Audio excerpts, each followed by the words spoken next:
are back for we are back for another beautiful topic, again on my favorite topic, that is parenting. हम सब इस beautiful journey में चलते हुए कईयों ने कई साल जोड़ लिए होंगे, कई अभी इस जर्नी को शुरू करने वाले होंगे और कईयों ने इस जर्नी को अभी शुरू किया ही होगा। आपकी ये जर्नी सुखद रहे, इसके लिए मैं पूरी कोशिश करती हूँ कि मैं आपको कुछ ना कुछ अपनी लाइफ से और बाकियों की लाइफ से कुछ ना कुछ टिप्स देती रहूं।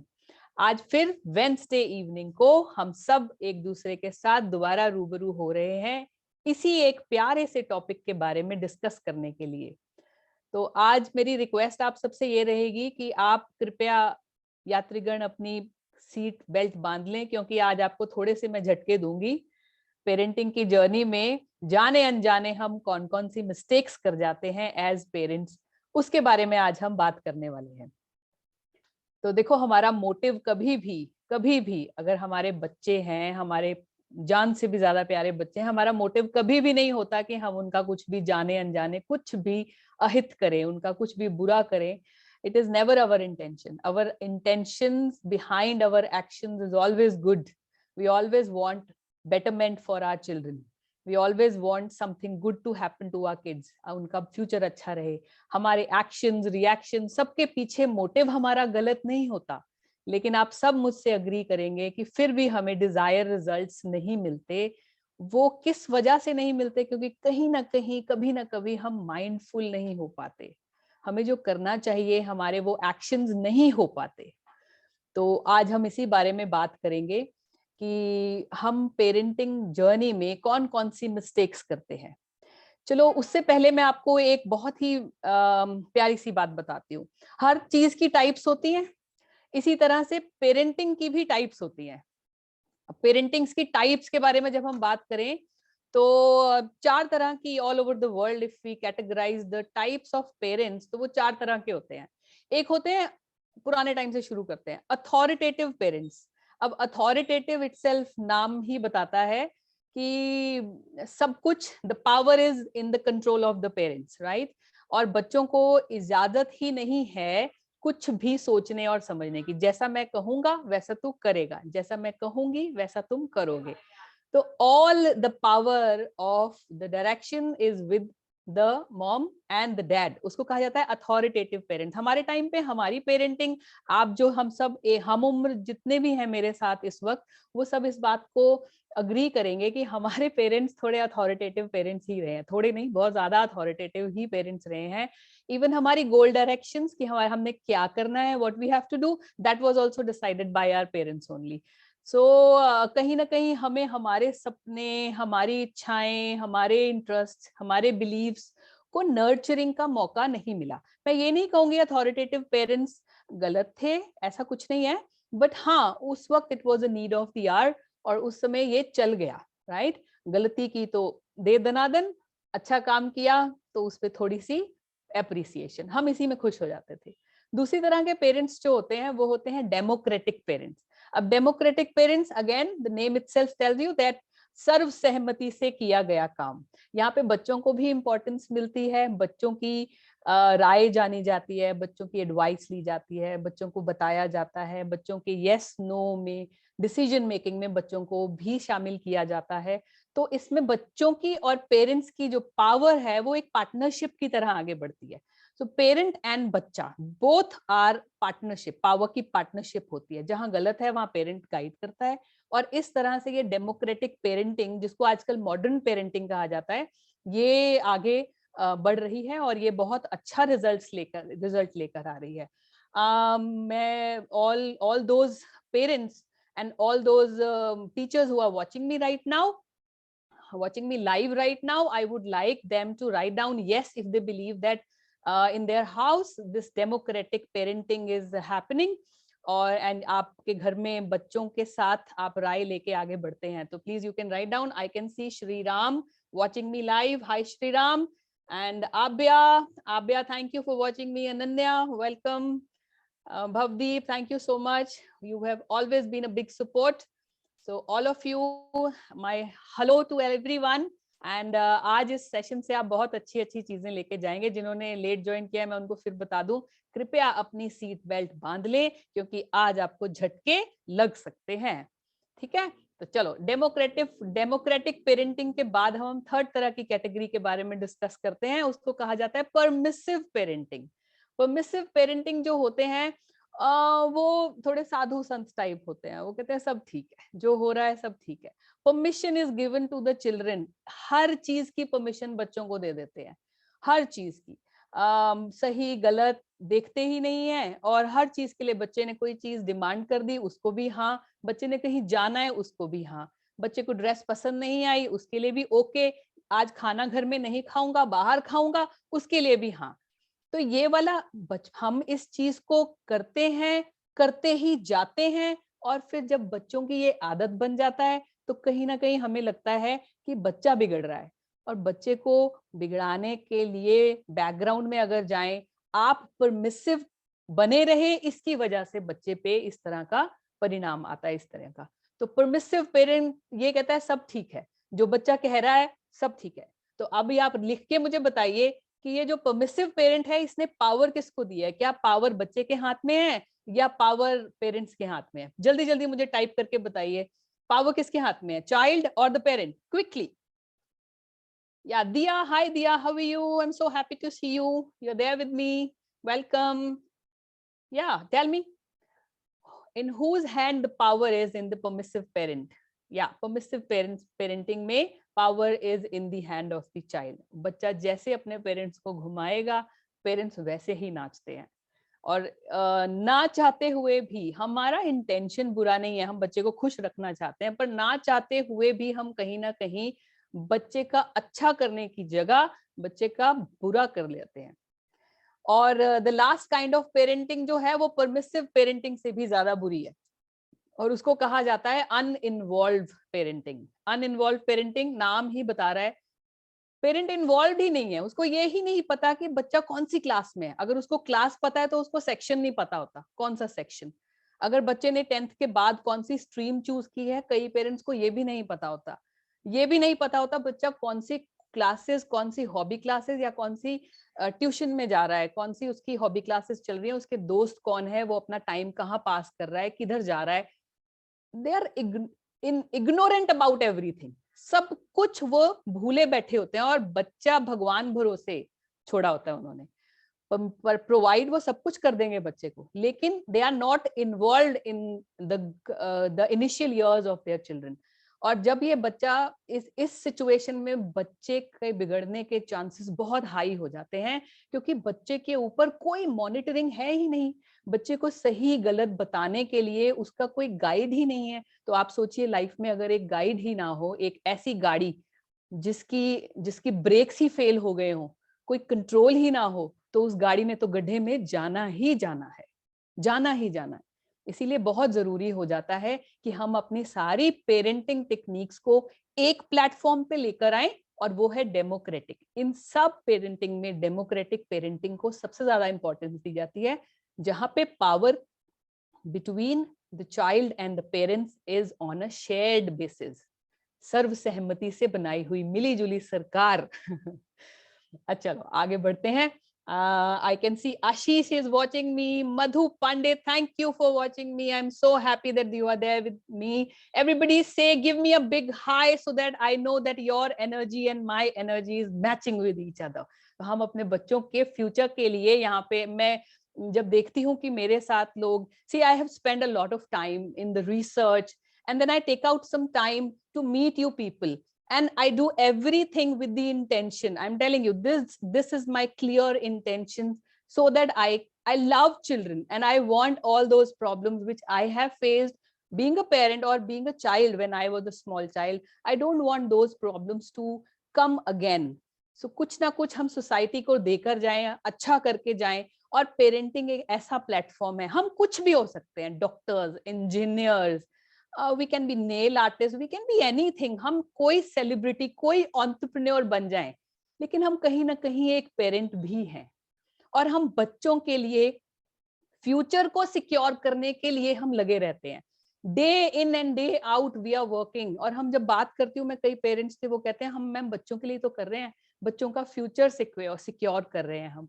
बताओ मुझे, बच्चों का फ्यूचर सिक्योर, पता नहीं बच्चा फ्यूचर में क्या करेगा, आपके पैसा जो आप जोड़ रहे हो उसको खर्च करेगा या नहीं करेगा, पर जो आपने बच्चों को प्रेजेंट नहीं दिया उसका क्या फायदा फिर। Present is more important, future नहीं, प्रेजेंट। बीज डालते हैं जब हम जमीन में, तो सबसे ज्यादा इंपॉर्टेंट होता है उस बीज का पालन पोषण करना, उसको हवा, पानी, धूप, खाद, मिट्टी, गुड़ाई सब उस वक्त करो, तभी तो वो पेड़ बनेगा। जब वो पेड़ बन गया तब किसने, उस बीज को पेड़ बनने तक की जर्नी में माली का सबसे बड़ा हाथ है, जर्नी में। So that is very important, that is why parenting is very important. आजकल इंपॉर्टेंट इशू इसलिए भी है क्योंकि आजकल दुनिया हमारी दुनिया से बहुत अलग हो गई है, इट हैज चेंज्ड, पता नहीं कितने फोल्ड चेंज आ गया है, तो बहुत जरूरी है इस फील्ड में बात करना, राइट। तो चलो, I can see many of you are there with me, I am so happy. जब आपको कुछ अच्छा लगे तो please put a high clapping or thumbs up so that I know that you are watching me and you are with me in this journey.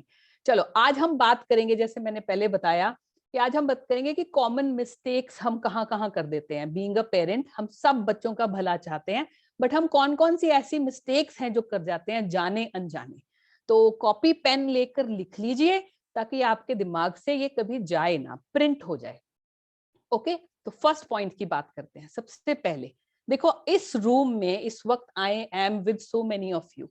अगर मैं आपसे ये कहूं कि आप मुझे इस सेशन के टेक अवेज बताइए, तो आई एम श्योर अगर आप हस्बैंड वाइफ भी मुझे मिलकर देख रहे हो और अलग अलग अपने टेक अवेज लिखोगे, तो आप सबके टेक अवेज एक दूसरे से अलग होंगे कि मेरी वर्कशॉप, मेरी इस सेशन से आपने क्या शिक्षा ली। कोई एक चीज लिखो, तो आप सबकी वो शिक्षा जो होगी वो अलग होगी। Everybody will write down. क्यों होगा ऐसा? क्योंकि हम सब एक दूसरे से अलग हैं। We are God's different creation, we all are different from each other. हमारी सोचनी, हमारी समझनी, अंडरस्टैंडिंग, हमारा ब्रिंगिंग अप सब डिफरेंट तरीके का हुआ है। आप मानते हैं इस बात को? Very good. तो ये हमारी पेरेंटिंग में फर्स्ट मिस्टेक जो हम करते हैं वो है मल्टी डायरेक्शनल पेरेंटिंग, कहते हैं इसको हम, मल्टी डायरेक्शनल पेरेंटिंग। अब मल्टी डायरेक्शनल पेरेंटिंग का मतलब ये है कि मम्मी जो है, बच्चों की मॉम जो है, मदर, उसको एक डिफरेंट तरह की पेरेंटिंग मिली जब वो बचपन में थी, और फादर को एकदम ही डिफरेंट तरीके की पेरेंटिंग मिली जब वो अपने बचपन में थे। तो आपके सबकॉन्शियस माइंड में कहीं ना कहीं कि मैं आगे जाके जब फादर बनूंगा या मदर बनूंगा, कैसा फादर मदर बनूंगा और मैं अपने बच्चों के साथ कैसा बर्ताव करूंगा, उनको कैसा लाइफस्टाइल दूंगा, ये बहुत साल पहले ही आपके सबकॉन्शियस माइंड में आप बना चुके हो कि मैं ऐसा पेरेंट बनूंगा। I hope all of you will agree with me. सब अग्री करते हैं ना? लिख के बताइए मुझे। देखो, अगर मैं अपनी बात करूं तो मेरे दो ब्रदर्स हैं, दो brothers, and I have been brought up in a family where boys were given importance over girls. मैं एक ही लड़की थी, तो मुझे बहुत ही ज्यादा ना सिक्योर्ड सी, कुशन्ड सी, ब्रैकेटेड लाइफ मिली, प्रोटेक्टेड लाइफ मिली। तो मुझे कहीं ना कहीं ऐसा फील होता था कि इस ब्रैकेटेड लाइफ सिर्फ इसलिए कि मेरे दो भाई हैं, भाइयों को जो चीज अलाउड थी उनको लेट नाइट बाहर आउट अलाउड था, मुझे अलाउड नहीं था। मुझे कुछ एक ड्रेसेस पहनना अलाउड नहीं था, उनको सब कुछ अलाउड था। उनके दोस्त घर आ सकते थे, लेट नाइट बैठ सकते थे, मेरे लिए थोड़ी रिस्ट्रिक्शंस थी, राइट। तो जब मैं बचपन में थी तो मैं ये सोचती होती थी कि ये जो gender bias kind of a thing होती है ना, ये मैं मेरे जब आगे बेबीज होंगे तो मैं अगर लड़का लड़की में कभी फर्क नहीं समझूंगी। तो मैं अपनी पेरेंटिंग में इस चीज का बहुत ध्यान रखती हूँ कि मैं वो लड़का लड़की वाला फर्क अपने बच्चों में ना लेकर आऊं। कहीं ना कहीं मेरी ये पेरेंटिंग वाली जो टेक्निक्स थी ये मैंने बचपन में ही अडॉप्ट कर ली थी। इसी तरह से अगर बचपन में, जैसे मेरे हस्बैंड कहते हैं कि उनको थोड़ी सी रिस्ट्रिक्शंस में रहना था, तो उनको था कि मैं जब बड़ा होऊंगा और मेरे बेबीज होंगे, I am going to give a free hand to my babies. मैं अपने बच्चों को फ्री हैंड दूंगा, मैं उनको फ्रीडम दूंगा। तो ये हमारे सबकॉन्शियस माइंड में पहले से ही बन जाता है। अब क्या होता है, दो individual, mother and father, when they get married, उनकी अपब्रिंगिंग डिफरेंट स्टाइल से हुई है। पापा अलग सोचते हैं, मम्मी अलग सोचती है।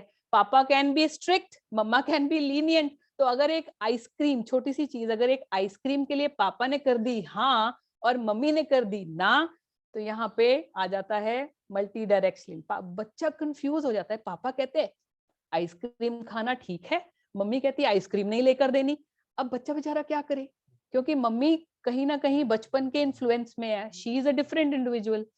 तो इस प्लेटफॉर्म पे बहुत जरूरी हो जाता है कि हम एक कॉमन प्लेटफॉर्म पे आए और एक टीम वर्क की तरह काम करें, एक दूसरे के सपोर्ट के साथ। और team work should be important right now, right? Otherwise आप बच्चे को कंफ्यूज कर दोगे, बच्चा विल बी कंफ्यूज।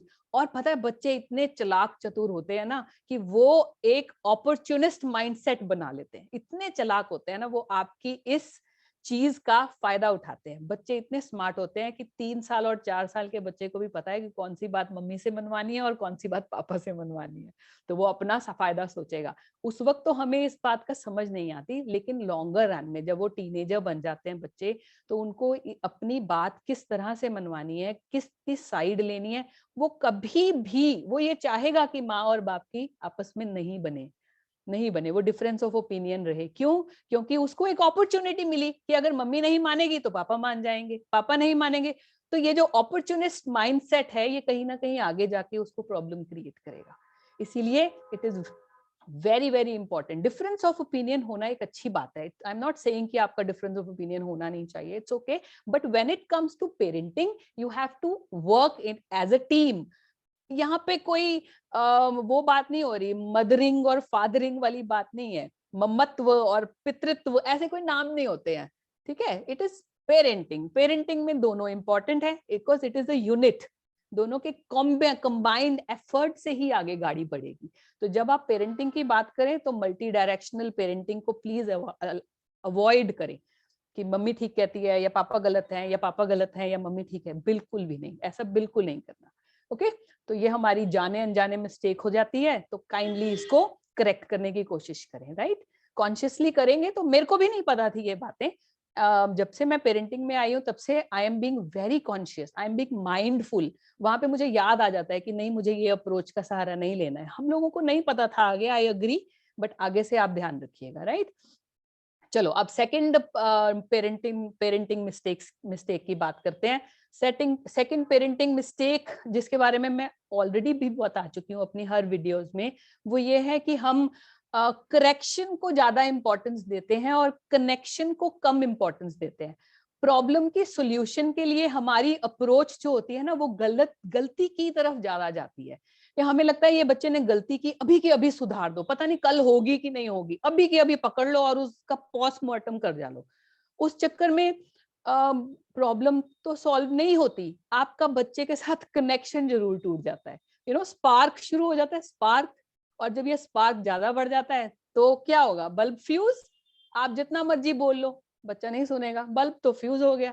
तो इस फर्स्ट मिस्टेक हम यही करते हैं कि आपने कभी भी करेक्शन ऑन द स्पॉट नहीं करनी है, रादर देन करेक्टिंग समझने की कोशिश करो कि प्रॉब्लम क्या है। अब मैं आपको ना इसको एक बड़ी प्यार के तरीके से समझाती हूँ। देखो, सपोज करो कि आप वेकेशन पे कहीं गए हैं और आपकी गाड़ी में कुछ थीव्स जो हैं उन्होंने अटैक कर दिया, चोरों ने अटैक कर दिया आपकी गाड़ी पे। तो अब आपका प्राइम इंपॉर्टेंट रोल क्या होगा? आप दोनों हस्बैंड वाइफ का प्राइम इंपॉर्टेंट गोल होगा कि हम किसी तरह से अपनी फैमिली को प्रोटेक्ट करें। यही होगा ना कि बच्चों को समझाएं कि बच्चों ये काम गलत है, ये जो थीव्स हैं ये गलत काम कर रहे हैं, आपने इनकी तरफ नहीं देखना, आपने ये टाइम नहीं स्पेंड करना, आपने ऐसा नहीं करना। नहीं ना, आपका मेन गोल क्या होगा कि थीव से अपनी फैमिली की रक्षा कैसे की जाए। You will understand the problem. आप विलन से फाइट करोगे, विक्टिम से फाइट नहीं करोगे। तो यहाँ हम क्या करते हैं, हम विक्टिम, बेचारे बच्चे जो हैं वो social media, internet, bad circle, अगर उनका फ्रेंड सर्कल बैड है, ड्रग अब्यूज, ये सब बच्चों के विलेन हैं और बच्चे विक्टिम हैं। आपको समझना पड़ेगा। हम क्या करते हैं, हम विक्टिम, बेचारा जो ऑलरेडी फंसा हुआ है बच्चा, उसी को डांटना शुरू कर देते हैं। हम वो जो विलेन है उसको कहीं ना कहीं इग्नोर कर देते हैं। तो you have to fight with the villain. और बच्चों को भी यही सिखाइए कि आपने विलेन जो है आपकी इस लाइफ में, विलेन का जो काम कर रहा है उससे लड़ाई करनी है, रादर देन बच्चे तो विक्टिम है, उनको तो आपका काम होना चाहिए उनको बचाने का। तो आप क्या करते हो, करेक्शन पे ध्यान देना शुरू कर देते हो। तभी कहा जाता है कनेक्ट, प्रॉब्लम को समझो, प्रॉब्लम को समझोगे, आपकी इंटेंशंस अच्छी होंगी तो करेक्शन अपने आप हो जाएगा, जरूरत ही नहीं पड़ेगी। 95% ऑफ जो पेरेंट्स हैं उनकी इंटेंशन अच्छी होती है उनके करेक्शन के लिए, उनकी डांट फटकार जो भी आप तरीका यूज करते हो, इंटेंशन इज गुड, बट उसका रिजल्ट नहीं मिल पाता क्योंकि कहीं ना कहीं वो स्पार्क इतना तेज हो जाता है कि आपका कनेक्शन बच्चे के साथ टूट जाता है। So please be very careful. I know मैं फिर वही बात कहूंगी कि ये पेरेंटिंग प्रॉब्लम्स इसीलिए हैं क्योंकि हम जाने अनजाने ये मिस्टेक्स करते हैं। मुझसे भी ये गलती होती है, आपसे भी ये गलती होती है, और ये गलतियां होती रहेंगी क्योंकि दिस इज नेचुरल, हमारी अपब्रिंगिंग हुई ही ऐसी है। अब दौर ही इतना बदल गया है कि हमें अपनी पेरेंटिंग के तरीकों को और अपनी सोच को थोड़ा सा ट्यून अप करने की जरूरत है। तो आज इसीलिए मैं हर वेडनेसडे आपके साथ इसी तरह रूबरू होंगी नए नए टॉपिक्स के साथ। आपको प्रॉमिस करना है कि आपको वेडनेसडे को एक टाइम जरूर फिक्स करना है जब मैं डालूं ग्रुप में, and you be there with me. 1 घंटे से कम के टाइम में हम बहुत सारी बातों को क्या करते हैं, शेयर करते हुए इस जर्नी में एक दूसरे का साथ देंगे, राइट? चलो अब हम बात करते हैं थर्ड मिस्टेक की जो हम करते हैं। थर्ड वेरी कॉमन मिस्टेक वो है, ध्यान से सुनिएगा, this is very important, giving them a very structured life. Structured life, उनकी लाइफ हमने इतनी इजी बना दी है। हमें लगता है कि हम शायद अपने बचपन में जो हमारे में कमी रह गई थी, हमारे मॉम डैड ने हमारी पूरी नहीं की, हम अब पता नहीं ये सारी की सारी चीजें उठा के हम अपने बच्चों को दे डाली। सब कुछ हम दे रहे हैं, we are doing too much for our children, too much giving is a problem. इतना ज्यादा आप अपने बच्चों को जो दे रहे हो ये भी एक प्रॉब्लम है। हम बच्चों को प्रॉब्लम सॉल्विंग के लिए दे ही नहीं रहे, सब कुछ हम सॉल्व करके रख देते हैं। अब आप बताओ, अगर एक छोटा बच्चा बिल्कुल टॉडलर है, उसने चलना नहीं सीखा, वो गिरता है उठता है, गिरता है उठता है, आप 100 बार उसकी उंगली पकड़ते हो। आप ये तो नहीं कहते तू गिर रहा है, तू गिर रहा है, बार बार गिर रहा है, मैं थक गया, मैं थक गई, तेरे को आगे से चलने की जरूरत नहीं है, मैं तेरे को गोदी लेके ही चलूंगा, कहते हो? नहीं कहते। आप उसके साथ रहते हो, उसके पल पल एक एक पग जो वो भरता है उसके साथ रहते हो, वो गिरता है उसकी उंगली पकड़ के फिर चलना सिखाते हो। तो जब आप बचपन में बच्चे को इस तरह से उंगली पकड़ के चलना सिखाते हो, उसके साथ रहते हो, जब वो थोड़ा सा बड़ा हो जाता है तो क्यों नहीं उसको अपनी सारी की सारी जिम्मेवारियां खुद लेने देते? चलो एज अप्रोप्रिएट काम तो करने दो। You have provided all solutions only, problems तो बच्चों की लाइफ में है ही नहीं।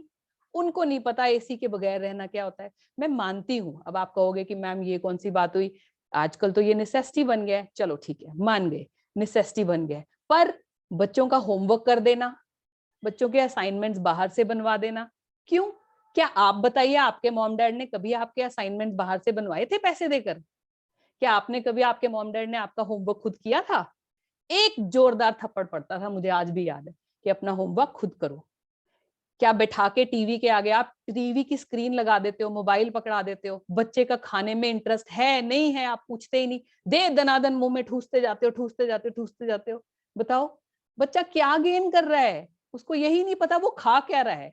एक रिसर्च हुई थी जिसमें ये देखा गया था कि बच्चे को अगर आप पूछो what are you eating, child was not able to tell what he has eaten because he was sitting in front of the screen.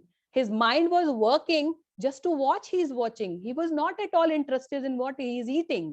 तो बताइए, we have given so many things to our children कि मैं I'm sorry to say but हमने शायद अपने बच्चों को बैसाखियों के सहारे जीना सिखा दिया है। अब ये बैसाखियां आप सारी जिंदगी नहीं रहेंगे, बच्चों को उड़ान भरने के लिए जब आप छोड़ेंगे तो मुझे बताइए, अगर वो बैसाखियों को भी ना संभाल पाए तो क्या इसको प्यार कहोगे? Write it down and tell me. Would you call it love? I asked many parents, why do you give so many things to your children? They said, ma'am, out of love. This is not love, my dear parents. ये love थोड़ी है।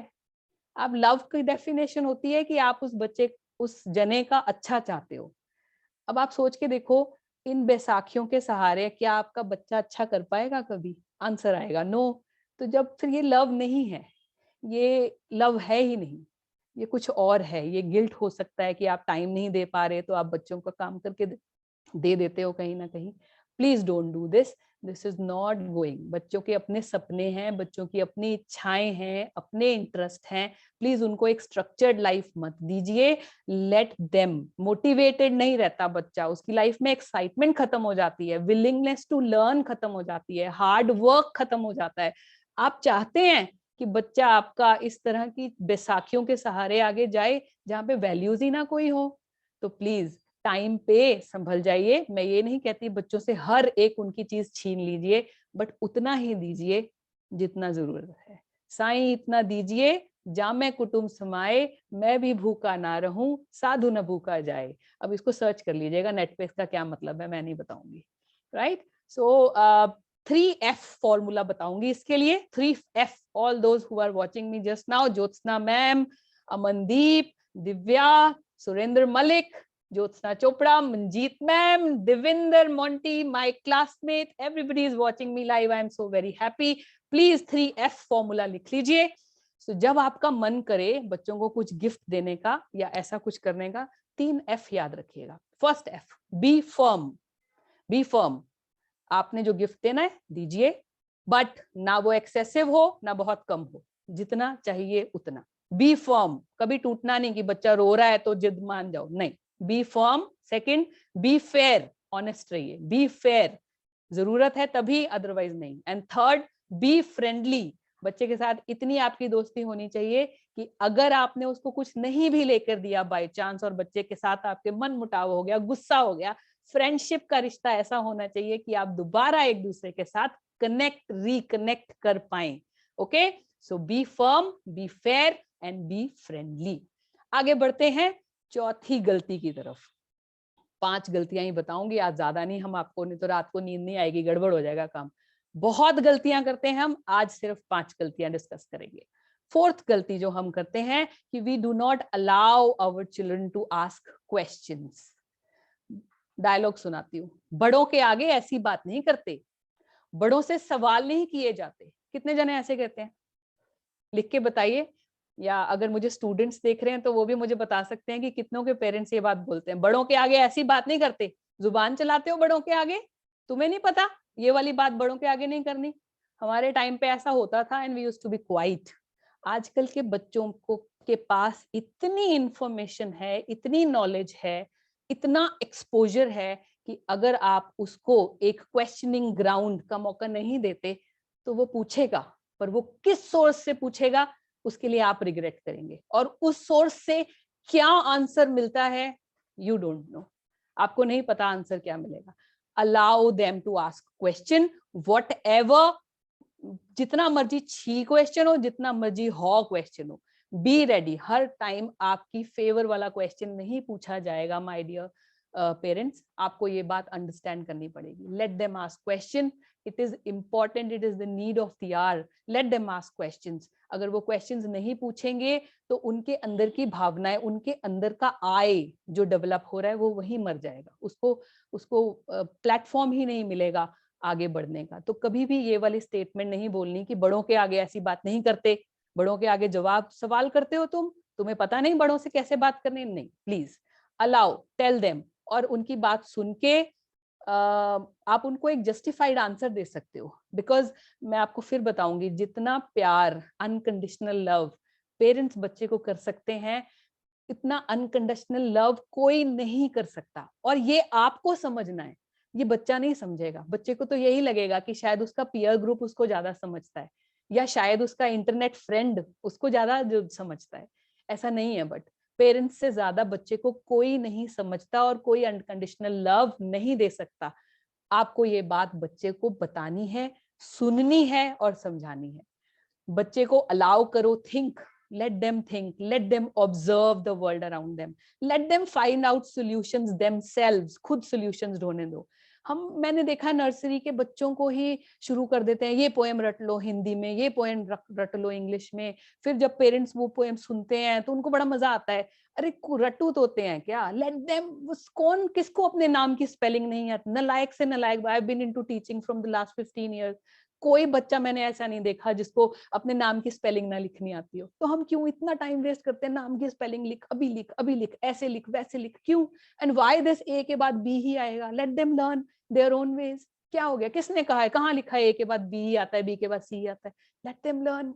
This universe is so big, so many things are there to learn. Let them learn naturally. Robot थोड़ी बनाना है हमने, रट लेगा, कर लेगा सब कुछ. रटो रटो रटो रटो, पढ़ो पढ़ो पढ़ो पढ़ो. प्लीज, खत्म हो गई है ये टाइम, खत्म हो गया. Let them observe, let them question.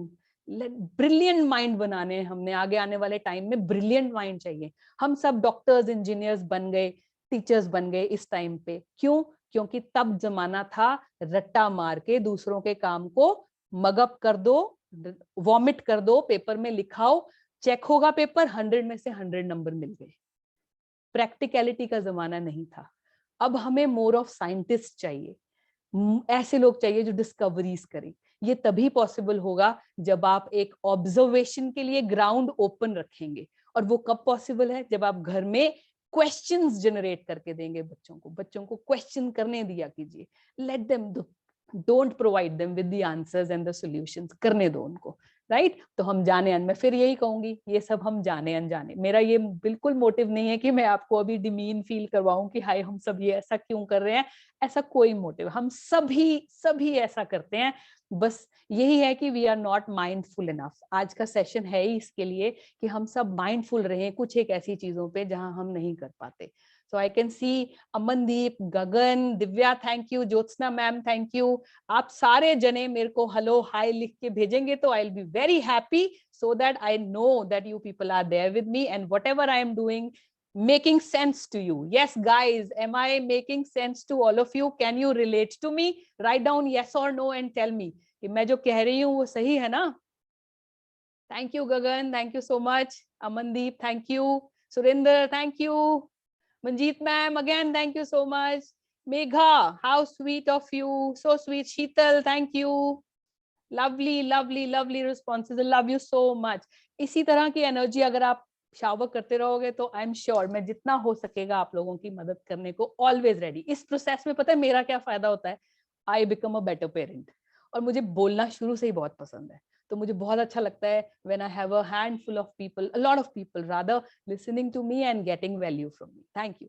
चलो आज फटाफट से अब मैं आपको आपकी पांचवी, अब हम सब की 5th मिस्टेक बताती हूँ. That is going to be the end of the session. Last mistake जो हम सब करते हैं, बहुत कॉमन है. It is a very common mistake, we all do it, but हमें नहीं करनी चाहिए. वो है fighting in front of the children. Arguments, disappointments, disagreements. I'll say it is very common, very common. We all are individuals. हम सबके अपने beliefs हैं, अपने disbeliefs हैं. पर आर्ग्यू करना अच्छी बात है. कहते हैं ना कि हर रिश्ते में नमक मिर्च मसाला होना चाहिए, होना चाहिए, ओके, रहना भी चाहिए. आपको नहीं पसंद कोई चीज, आपको आपके हस्बैंड की किसी बात, वाइफ की किसी बात पे झगड़ा करना है, नहीं आपको पसंद आ रहा, करो. किसने मना किया है? जाओ जाके साइड पे होके लड़ो. लेकिन जो करना है get a side and go ahead, जो मर्जी करो, but not in front of the children. बच्चे का दिमाग इतना सेंसिटिव नहीं है, इमोशनली इतना ज्यादा डेवलप नहीं है, वो आपके लॉजिक्स को नहीं समझ सकता. माइंड इट, जितना मर्जी बड़ा बच्चा हो, 24 इयर्स तक का बच्चे का जो लॉजिकल दिमाग है वो अंडर कंस्ट्रक्शन होता है. My dear parents, this is a study. I am going to take a teenager programme also. उसमें मैं आपको ये माइंड की फंक्शनिंग के बारे में बताऊंगी. बच्चा 24-25 की इयर्स तक लॉजिकल ब्रेन डेवलप नहीं किया होता उसने, उसका इमोशनल ब्रेन ज्यादा डेवलप्ड होता है. तो वो सोचता भी इमोशनल ब्रेन से है. उसको नहीं पता कि मॉम डैड किस बात के लिए डिस्कशन कर रहे हैं. He doesn't know. उसको नहीं पता डिस्कशन कर रहे हैं, नहीं, उसको नहीं पता. उसको यही पता है कि वो दोनों आपस में लड़ाई कर रहे हैं. एंड जब वो ऐसा सोचता है in front of the children, if you are fighting, if you are arguing, disagreement show कर रहे हो, तो उसका कॉन्फिडेंस लेवल इतना लो चला जाता है अंदर ही अंदर, उसका कंसंट्रेशन स्पैन खत्म हो जाता है. बच्चा can not concentrate on the studies. Do you know that? कोई उसको चाइल्ड फील्स गिल्ट. उसको लगने लग पड़ता है कि शायद मेरी वजह से मम्मी पापा की आपस में लड़ाई हो रही है. मैंने ये बात बोली थी, मम्मी ने कुछ और कॉम्प्रिहेंड किया, पापा ने कुछ और समझा, और दोनों आपस में लड़ पड़े. इसकी वजह मैं हूँ. और जब यही बच्चा सुबह उठ के स्कूल जाता है तो वो डिप्रेशन में चला जाता है, उसको एंजाइटी अटैक्स आते हैं. वो कॉन्सेंट्रेट नहीं कर पाता। आपने देखा होगा कई बच्चों की स्पीच की प्रॉब्लम आ जाती है, वो तुतला के बोलते हैं या रुक रुक के बोलते हैं। ये वही सारे बच्चे हैं जिन्होंने अपने बचपन में मॉम डैड को बहुत ज्यादा लड़ाई करते हुए देखा है, फाइट करते हुए देखा है। और मैंने तो ऐसे भी बच्चे देखे हैं जिनके जो नेचुरल मोशंस होते हैं, यूरिनेशन एंड वो वाले, उन पे भी कंट्रोल नहीं रह जाता। उनको इतना डर अंदर बैठ जाता है कि उनका उनके उनके उनकी इस सेंस पे कंट्रोल नहीं रहता। They urinate in the pants itself. रात को सोते सोते आपने बहुत देखा होगा बेड वेटिंग की जो प्रॉब्लम्स होती है बच्चों को, कई बड़े बच्चों को, टीनेजर बच्चों तक भी ये प्रॉब्लम्स जाती है। उनकी प्रॉब्लम की जड़, और वो बच्चे के पता नहीं कितने कितने डॉक्टर्स के पास भी जाते हैं, लेकिन उनको यही नहीं पता लगता कि बच्चे की प्रॉब्लम क्या है। बच्चे की प्रॉब्लम यही है कि उसने कहीं ना कहीं अपने मॉम डैड को आपस में लड़ाई करते देखा, और वो चीज उसके दिमाग में ऐसे बस गई, ऐसे भर गई कि उसने कहीं ना कहीं अपने आप को उसका जिम्मेवार समझा। तो उसकी जो नेचुरल टेंडेंसी ऑफ कंट्रोलिंग होती है, ये नहीं हो पाती। फिर बच्चा अपने इमोशंस को कंट्रोल नहीं कर पाता, और इसी तरह से अपनी ये जो नेचुरल अर्ज होती है इसको भी कंट्रोल नहीं कर पाता। बहुत टाइम तक बच्चा इस चीज के लिए स्ट्रगल करता है। आपने देखा होगा कई बच्चे जो होते हैं रात को उनको डरावने सपने आते हैं, दे हैव नाइटमेयर्स, और उठ के बैठ जाते हैं, रोने लग पड़ते हैं। छोटे बच्चों में ये बहुत कॉमन है। तो वो वही सारे बच्चे होते हैं जिनके मॉम डैड आपस में, तो आपको अब समझ में आती होगी कि it is so dangerous. We I know, I understand, disagreements होते हैं, हमारे घर में भी होते हैं, सबके घर में होते हैं। It is a very common thing, but you have disagreement, it is okay. You have disappointment, आप नहीं अग्री कर रहे, it's absolutely okay, but then not in front of the children. My dear parents, give this thing to your आज लिख लो इस चीज को, promise, give a promise. इसके रेपरकशंस बहुत खराब है एक्चुअली, इसके results are very bad. So you promise to yourself that conflicts will be there of course, but not in front of the children, right? So conscious effect. अब देखो आपके घर में कोई गेस्ट आए तो क्या आप उनके सामने लड़ते हो कभी? Write it down and tell me. क्या कभी ऐसा होता है कि डिसएग्रीड जो मॉम डैड होते हैं, हस्बैंड वाइफ होते हैं, वो कभी शादी में जाते हैं तो लड़ते हैं आपस में? We are so conscious, we know people are watching us. तो एक स्ट्रेंजर के सामने जब हम कॉन्शियस हो जाते हैं, अपने कन्फ्लिक्ट्स को दबा लेते हैं, अपनी जुबान पे लगाम लगा लेते हैं, तो बच्चा तो अपना है यार, उसके सामने क्यों? Why in front of the children? I think it should not be done, right? So you have to be very careful. All those who are there saying yes and a promise to themselves, please write down a promise कि मैं promise करती हूँ. Write down P and tell me that you have promised to yourself. Write down in the chat box that P. Just write down P. और मुझे समझ आ जाएगी you all have done a promise to yourself कि at least we won't fight in front of our children, right? सो इसी तरह से मैंने आपको अब ये 5 बातें बताई हैं। You have to be very careful about all these things. जाते जाते मैं आपको सम अप करके जाना चाहूंगी इन सब चीजों का। देखो, बहुत बहुत ध्यान रखिएगा। Encourage, involve, let them think. Encourage involvement and innovation from an early age, right? Innovative बनाओ बचपन से ही। Spend a lot of quality time together. Don't give them presents, but be present. Okay? Don't give them presents, but be present. आप ही उनके लिए present हो, सबसे बड़ा, right? Encourage questioning. और कैसी questioning होनी चाहिए? Open-ended questions छोड़ दो, open-ended. ऐसी situation है, इसके बाद क्या होगा? क्या होगा? Let them think. Situation-based question छोड़ दो, let them think. Answer देंगे आपको, and enjoy this journey. Then allow them to solve problems. Let them solve problems. जितनी मर्जी बड़ी प्रॉब्लम हो, let them solve. Help कर सकते हो, but don't provide them with ready-made answers. Let them be. याद रखिए, इस बात को हमेशा याद रखिए, बच्चा वो कभी नहीं करेगा जो आप उसको करने को कहते हो। बच्चा वही करेगा अपने आप जो आप करते हो। So इंस्ट्रक्शंस नहीं चाहिए, इंस्पिरेशन चाहिए, राइट? सो इंस्ट्रक्शन मैनुअल नहीं बनना है अपने बच्चों के लिए। Be a role model, inspire, inspire, right? तो चलिए, बाय बाय, जाने का टाइम आ गया है। और I am very happy that all of you are there with me. We do personal counselling also, and very soon I am going to meet you all once again. अगर आप मेरे group में नहीं हैं and you want me to be a part of my group, which is free of cost, and every day I provide with so many solutions to parental problem, that too free of cost in my group. You can write down my number 9814903079 and can just write down parenting, and I'll add you in my group. and you will be entitled to such kind of beautiful sessions also, and so many other things. And bye-bye, take care of yourself, and happy parenting. We'll meet you next Wednesday once again. Bye-bye, take care.